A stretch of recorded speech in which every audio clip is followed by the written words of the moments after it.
welcome to June's wrap up. I'm Breezy, and let's just briefly go over kind of sort of what I read this month. In total, I read 12 books. That was 3,988 pages total. It averages out to about 333 pages per book. Rating wise, I did have 3 4-star, 7 3-stars, and 1 2-star. I also had 2 books that I didn't really feel like rating. Whenever it comes to like nonfiction, I don't feel like I have enough knowledge to rate those types of books. Plus, since my rating system is based on my enjoyment of the book, I feel like it is a little bit unfair to rate nonfiction, even if I did enjoy it, because again, I don't know enough about what I'm reading, which is why I'm reading it in the first place. So we're just gonna go down the list, probably in order of which book I read, talk about it a little, give you my general thoughts. I'm gonna try to be kind of quick. I don't really have a lot of deep thoughts about these books. Most of them were some sort of romance, so there's that. The first book I finished this month was Vicious Spirits by Kat Cho. This was my 2-star read for the month. I don't give a lot of 2-stars out unless I actively start to dislike aspects of the book, and it's not aspects of the book that I'm supposed to dislike, it's aspects of the book that I'm probably not supposed to have feelings for either way, and it just gets in the way of my enjoyment of reading the book. This is the sequel to the duology, what is it called? I don't know, but the first book is called Wicked Fox, which is about Ogumio, and I enjoyed that one. I enjoyed that one a lot. I think I gave that one 4 stars. And that one was about Myung and Jihoon. Myung is a Gumiho, and she just kind of like accidentally outs herself while trying to save Jihoon one night, and that's just kind of their story. And this one is about Jihoon's friend, who is Sonmin. I think that's her name. It's been a while. And she has a relationship with another one of the characters whose name is Juno, and he's a dokebi, which is like kind of like a goblin, but not anyway, but he's a handsome goblin. I didn't care for Somin. I can't say her name. I didn't care for Somin. I found her character very annoying. I found that her annoyingness and low IQ were the plot points and what drove the plot, and I just found that like some things were like too obvious, and yet none of the characters were understanding what was going on. I was just mainly frustrated throughout the entire listening / following along of this book. I didn't care for any of the characters. The characters I did care for, which were Myung and Jihoon, they were just kind of like side characters at this point, and Jihoon should know what kind of world he's in, and he did something, and I was like, well, okay, I can kind of see why he could be the one to do that, because he is only human, but at the same time, it's just like, I feel like lack of communication in this book is what drives the plot, and it's one of my biggest pet peeves when watching or reading anything, when it's a lack of communication that drives it. I didn't know that that was a thing I didn't like until I started watching Asian dramas, because that's a big thing, since in order to not rock the boat, they tend to just not say things to each other, and that just, I can't handle that. Just communication would cause lots of things to not happen. But anyway, so that was my thought on that.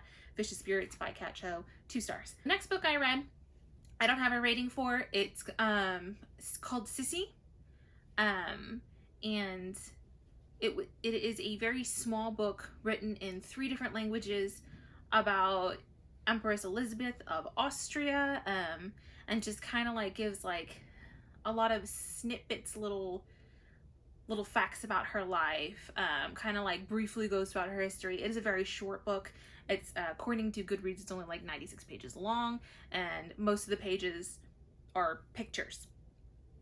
So Very short. I enjoyed it. It did give a lot of information in a very short amount of time about the Empress, who I like at the moment because of the German musical Elisabeth das Musical. But anyway, so that one was a good one. Next book I read is The Highlander's English Bride by Vanessa Kelly. This is her Clan Kendrick series. It is her latest series that she's writing, and I think technically it's the newest book that's out. I think she is about to release another one, but that's not the one we're talking about. We're talking about The Highlander's English Bride, which this series is about a group of Highlanders. Not a group, it's a family of Highlanders. They're all brothers. I think there's 6 or 7 of them. There's a lot of them. There's quite a few. And it's just kind of how they were rough boys until their leading ladies come along in their lives. This one was my least favorite Vanessa Kelly book, I think, period.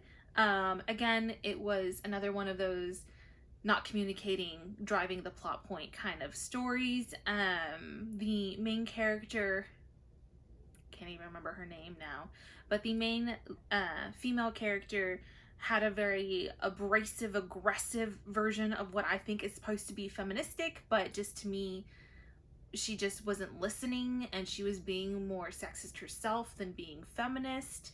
I feel like she was trying to assert her ability to do stuff, but she didn't have the means to back up her statement, and so in the end she just started causing troubles and problems for the main character and his family.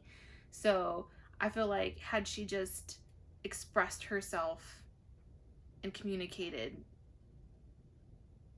there would be no story. And if there could be no story just if communication happened, then there probably shouldn't have been a story to begin with. But again, that's just me. I gave it 3 stars. It was enjoyable. I do really like Vanessa Kelly's stories. I've yet to come across one I didn't like, and pretty much all of the ones I've read, I've rated at least 4 stars.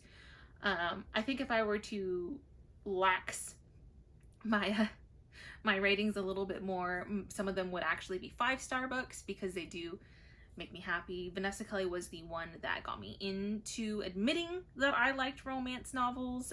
There was that stigma against romance novels in general. I still get that when I do take them to work because I work at a very masculine, macho-y place, and they see my beautiful romance cover and they're like, "You read romance novels?" And I have to just be like, "Yes, what about it?" The next book I read is Unravel the Dusk by Elizabeth Lim, which is the second book and the finale in her duology. I think it's called The Blood of Stars. First book being Spin the Dawn. Forgot what it was called for a second.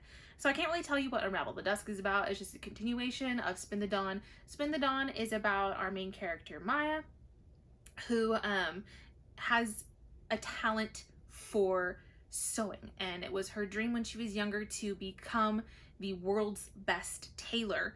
And war hits her world, and basically her family starts falling apart and her security in life starts unwinding when she is invited by the emperor to go to a competition at the palace to become the emperor's tailor.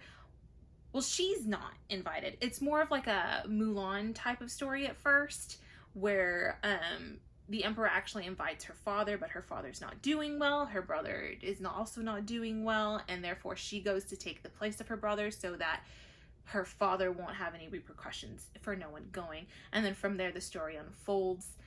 There's romance involved, there's adventure involved, and then it doesn't just stay as a competition story. So please don't go in it thinking like, "Oh, I love competition stories." The beginning of the first book is indeed a competition story, but then it branches out and it furthers from there. I found both of these books very enjoyable. I don't actually remember what I gave Spin the Dawn, but I know that I gave Unravel the Dusk 3 stars. I don't think I liked it as much as I liked Spin the Dawn, but I do remember being very satisfied with the ending of this story. I think that it kind of not loses its way, but it's one of those stories where things just keep happening and you have no idea what's really going on, but not in like the you're not supposed to know what you're just really going on kind of way. It just like things keep happening and you're like, wow, okay, where are they trying to take this? I don't understand. So I did have a little bit of problems with that, which is why it's not 4 stars. Otherwise, it would be very enjoyable. But overall, I did enjoy the book. The next book I read is Tithe by Holly Black, which is the first book in the Modern Fairy Tales trilogy. I gave this book 3 stars. It wasn't that it wasn't like enjoyable. It's just that it was kind of short, and I feel like the writing was kind of typically YA, if that makes sense. We have the rebellious, on the edge, I'm not like other girls kind of main character named Kay. I did enjoy her character. It's not that I didn't, it's just that I felt like the writer was trying to make her more aggressive and bratty than she needed to be. And it's also about the other main character, whose name is Royben, and he is a knight in the fairy court, one of the fairy courts, and it's just about the rivaling fairy courts and Kay's role in this. Overall, very enjoyable, though. I am planning on reading the other ones this month, so hopefully I'll have more to say about it then. The next book I read is The Wedding by Nicholas Sparks. This is the companion sequel, I'm not sure what to call it, to The Notebook. And it is set way after The Notebook has ended, and it is one of the couple from The Notebooks. If you haven't seen The Notebook, then I'm sorry, cover your ears. But it's one of Allie and Noah's child's husband. And it's just kind of sort of his story, and he's one of those, I want to say, serious men who don't know how to do like romance, but is technically madly in love with his wife. And it's just how he finds his way back to her. But I guess that's a good story. It's like finds his way back to her, and we get like snippets of their past and how they got together. I enjoyed this book. It was good. It was 3 stars for me, though. I didn't enjoy the writing too much, but I don't know. I don't know if I enjoy Nicholas Sparks, but we'll get into that later. I forgot to mention a book that I had read this month called This Coven Won't Break by Isabel Sterling. This is the second and final book in the duology. I'm not actually sure what the duology is called, but the first book is called These Witches Won't Burn, and this is just about Hannah, who in the first book, because I can't go into too much detail since it is a sequel, but in the first book, Hannah has just recently broke up with Veronica due to some mysterious circumstances that happened back in New York in the summer, and we would never really figure out why, but there is a blood witch involved, and a series of events happens that leads them to believe that a blood witch could be in Salem, and that hasn't happened in a very long time, and things just happen from there.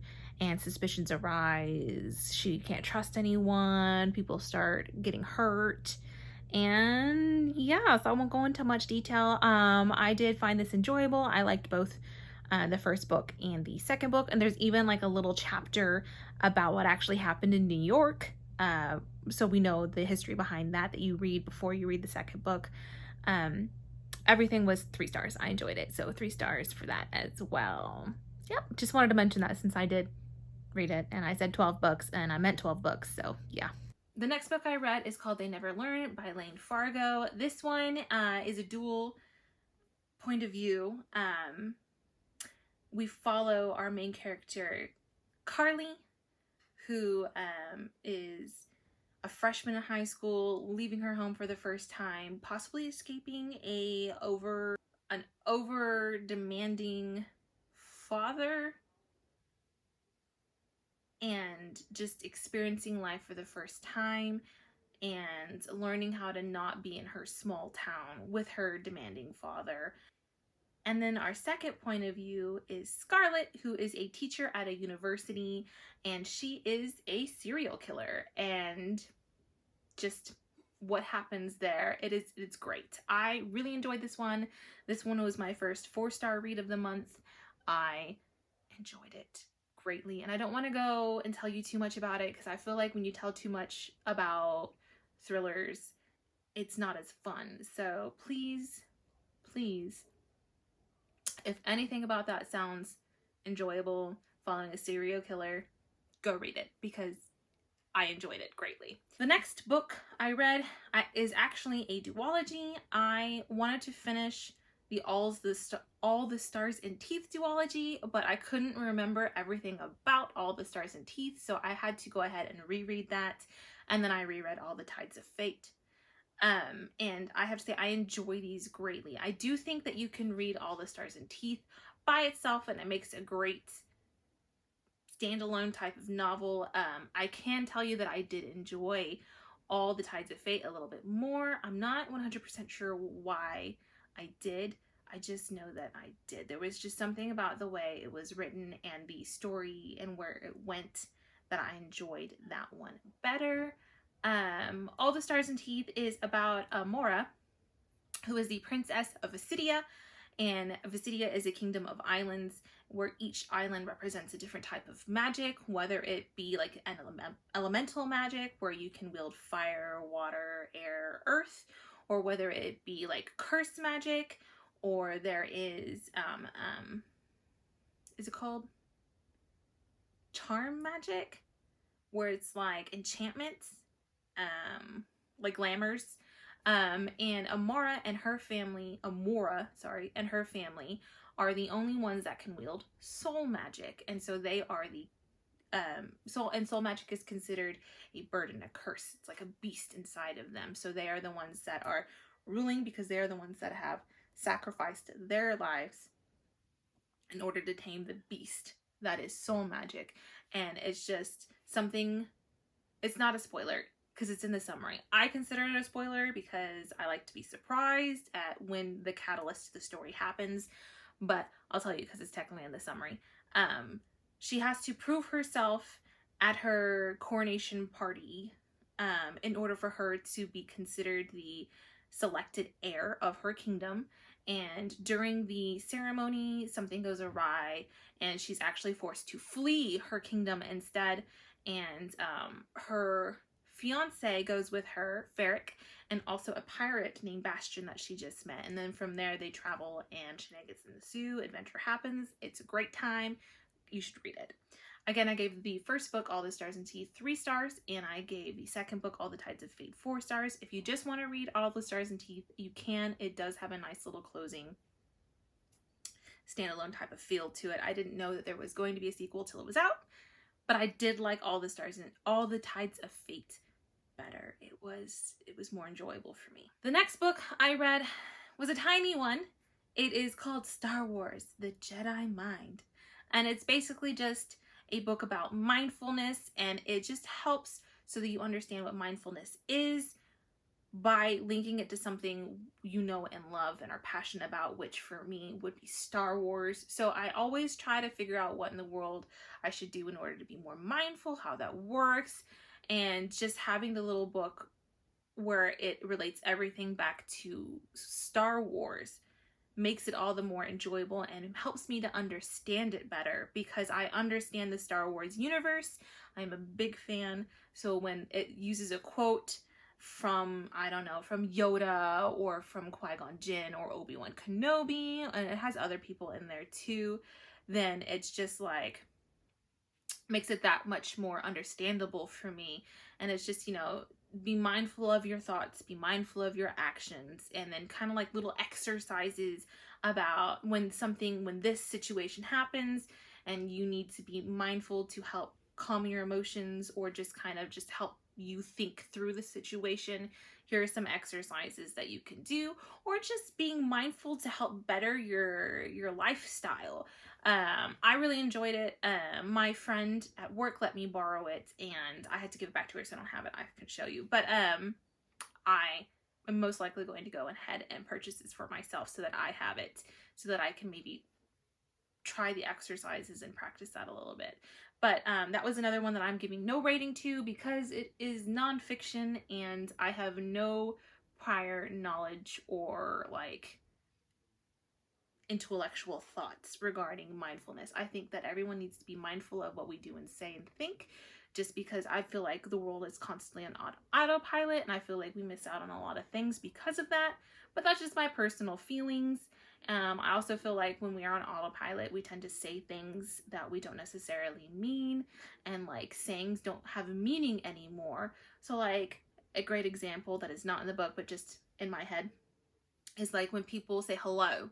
We say, hi, how are you? But we don't actually want to hear how they are, which is just a part of our greeting. And I don't like that, because like unless you have the time and the want to actually sit here and hear how that person is and how they are actually doing, you shouldn't ask the question.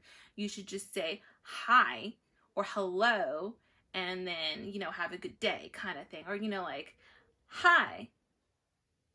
That's it. That's all you need. You don't need to say, hi, how are you, when you're passing somebody in the hallway and you have no time for them, because you don't really want to know. And I've had a lot of people, especially where I work now, just like say that to me, and they don't even look me in the eye. It's just like they're passing me and they're just like, hi, how are you? And I'm like, why are you asking that? But I'm also a little bit critical about the words that people use. I feel like we need to not exaggerate so much. Like when people say, I never do that, or I always do this. You can't never and always do something. You're gonna slip up.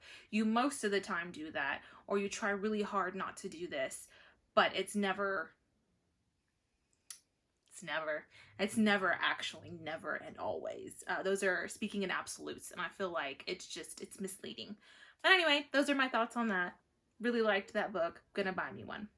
And then the next book I read is Planet Barbarians by Ruby Dixon. And I'm not going to tell you too much about this because I have an entire separate review / vlog dedicated to it. But I saw it a while ago, didn't want to purchase it. Now it's free because it's popular. Read it. It was great. It was enjoyable. I gave it 4 stars. We like it. Planet Barbarians is about... I forgot her name again. It's about Georgie, who gets abducted from her home by aliens, little green men to be exact, and they're definitely going to sell them off into slavery. Trigger warnings, please. And then they accidentally, something happens, and the cargo of women crash land onto an ice planet, and Georgie goes and finds herself an ice blue man who is totally into her. It's good. 4 stars. The last book of the month that I read is the 4th and final book in the Night Prince series by Janine Frost. It is called Into the Fire. This series is about Frankie. Don't actually remember Frankie's full name. I gotta think on that. What is Frankie's full name? Layla. Her name is Layla. Anyway, so the Night Prince series is about Layla, who starts out the series as a carnival. She's a carny acrobatics. She does lots of flips and tricks on the trampoline. But she's also one of the only humans, one of the very few humans who knows about the existence of vampires. She has the ability... she has some psychic abilities. I won't go into too much detail about what they are because I don't want you guys to you should just go read it. Something happens. She gets kidnapped due to her psychic abilities, the abilities that she has. She gets kidnapped by these not so very good vampires who steal her from the carnival, and they force her to try to track down this other vampire that they want to ambush and kill. Turns out the other vampire that she wants to ambush and kill, I don't know if it's considered a spoiler. If it is, I'm sorry. I was super surprised and very happy. But it's Dracula. Vlad Tepes, the Impaler. Count Dracul. But anyway, and then he goes and stuff happens, and it's good. It is a romance novel, obviously, because it's vampiric and about Layla. But it's good. And this was the 4th book, the 4th and final book in that quartet, and I enjoyed it. I give it 3 stars. I gave the whole entire series 3 stars. As much as I love Dracula, which I do, it's great, I am not crazy about the stories that vampire lovers write, because they tend to be very tropey, very predictable.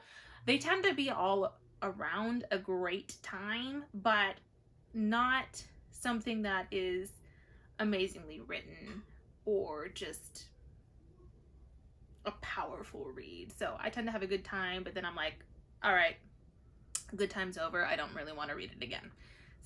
So there you have it. Those were my 12 books that I read in the month of June. I hope to read way more in July, but we'll see if that actually happens. I hope that you enjoyed this, and I will see you next time. Bye.